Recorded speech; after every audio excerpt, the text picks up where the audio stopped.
est jeudi, mais on va pas tous les garder. Si ça continue, Myriam, elle s'apprêtait à partir.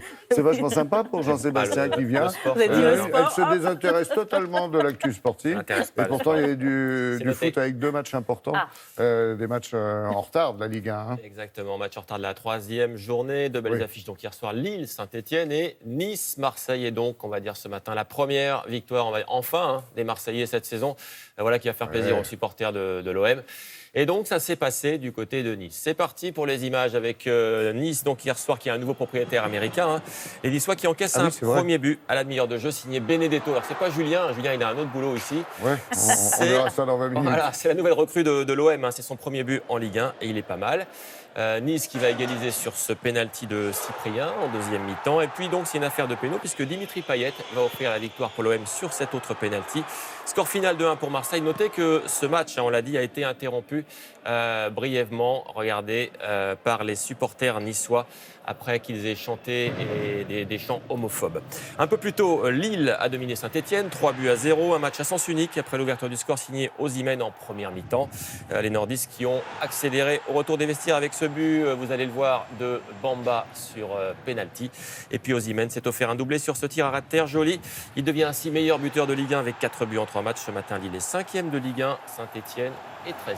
Un peu amorphe, hein, les Stéphanois dans leur nouveau maillot. Là. Ouais, je vois que ça vous fait un petit coup. Ça chagrine, mais c'est pas grave. Mais ça va remonter. Du réglage. Ça va remonter. Ouais. On parle tennis, parce que ça continue. Oh, dites donc, il pleuvait pas là-bas. Ça a été un peu compliqué. Hein. Il pleut à New York, ça veut dire quoi? Ils ne peuvent même pas jouer au tennis. Incroyable. Début de saison, Myriam. Non, début de saison. Je m'en suis pas occupée, mais c'est vrai qu'on a quand même eu une tempête. Voilà. Ouais. En tout cas, ce qui est sûr, c'est que tous les matchs ont été reportés, y compris donc ceux des Français. Il devait y en avoir 5 la nuit dernière, mais du coup, personne n'a joué. Seuls les cadors qui jouaient sur les 2 principaux cours couverts, donc avec un toit, ont pu jouer. Voilà, ça c'est bien, au moins ils ont sauvé le spectacle. Et donc c'est parti pour les favoris. Quand on dit favoris, il y a le cador des cadors, c'est Roger Federer. Le Suisse de 38 ans s'est qualifié pour le 3e tour en battant le Bosniaque Dzumhur, 99e. 4-7, 3-6, 6-2, 6-3, 6-4. Ça n'a pas été simple. Mais l'essentiel, c'est que Roger continue à New York. Autre cador, vous l'avez reconnu, Novak Djokovic, numéro 1 mondial. Il a dominé l'Argentin Londero, 56e là. Bon, ça a été plutôt rapide en 3 petits sets. Le seul X, c'est que Djoko, il s'est fait un petit peu mal à l'épaule. Je crois qu'il se plaint de douleur, donc on espère que ça va bien pour lui parce que on aime bien quand il est à la fin d'un grand chelem. Qualifié également pour le 3e tour, le japonais Nishikori, 7e mondial, qui est venu à bout de l'américain Clan, 108e. Là, il a fallu 4-7 aussi. 6-2, 4-6, 6-3, 7-5. Ça passe pour le japonais à New York, qui continue donc son aventure dans cette US Open. Ça, c'était sa balle de match. On va passer aux femmes maintenant avec 2 américaines qu'on connaît bien. Venus Williams, qu'on va découvrir ici, qui est déjà, elle, éliminée. L'américaine sortie par Svitolina. L'Ukrainienne a gagné en 2-7, 6-4, 6-4. Venus Williams, 39 ans, Laurent.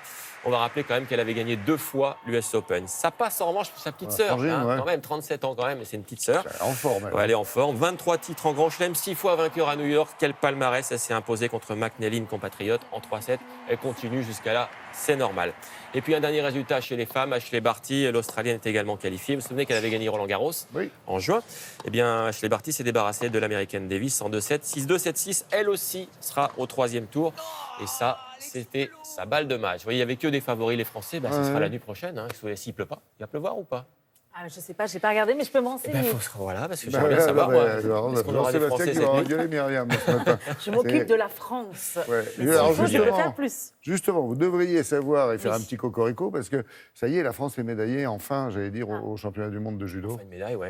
Clarisse Agbenienou. Merci à Clarisse Agbenienou. C'était pas... Elle est abonnée. Elle est abonnée, son 4e titre mondial. Regardez, ça se passait effectivement au Japon. En moins de 63, la Française a déjà été triple championne du monde. Et c'est sur ce mouvement-là, dans le Golden Score, qu'elle s'est imposée. Elle a battu une Japonaise, Tashiro. Un 4e titre, donc beaucoup d'émotions également. Regardez les deux là. Elles vont aller s'embrasser, elles pleurent, c'est quand même une belle image. Filles, hein. Voilà, c'est du respect aussi entre 2 grandes championnes. Et donc, bravo à Clarisse Agbenienou, 4 fois championne du monde avec sa nouvelle donc, médaille d'or ici du côté de Tokyo. Dans l'actu également, la Vuelta, 5e étape du Tour d'Espagne, avec d'abord la chute dans le peloton ici à 32 km de l'arrivée. Regardez, hop. L'autre, il lui fait un petit coucou sur l'épaule, mais ça le fait tomber. Ça fait tomber une dizaine de coureurs. Du coup, c'est un peu le bazar à ce moment-là, mais il n'y a pas de blessés. Il n'y a pas de blessés en tout cas. Ça, c'est l'essentiel. Et donc, à l'arrivée en altitude au col de l'Alto, c'est l'Espagnol Madrazo qui s'impose de l'équipe Burgos. En solitaire, il a devancé Valverde et Quintana.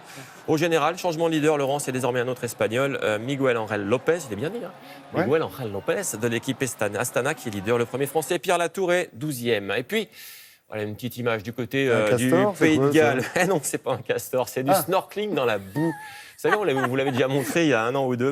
Voilà, c'est rigolo, ça attire du monde. En tout cas, 176 participants. Il faut faire 55 mètres comme ça. Et le seul truc que je me demande, c'est comment ils font pour se repérer dans une boue comme ça. Et donc, c'est un Britannique qui a gagné, c'est pas étonnant, un Neil Reuter, le voici, le vainqueur du snorkeling dans la boue, quelle idée quand même. Il s'est fait flasher à combien, lui ? Eh bien, pas très vite. Vite, en tout cas, tant qu'il zigzague pas comme ça sous la boue, c'est bien.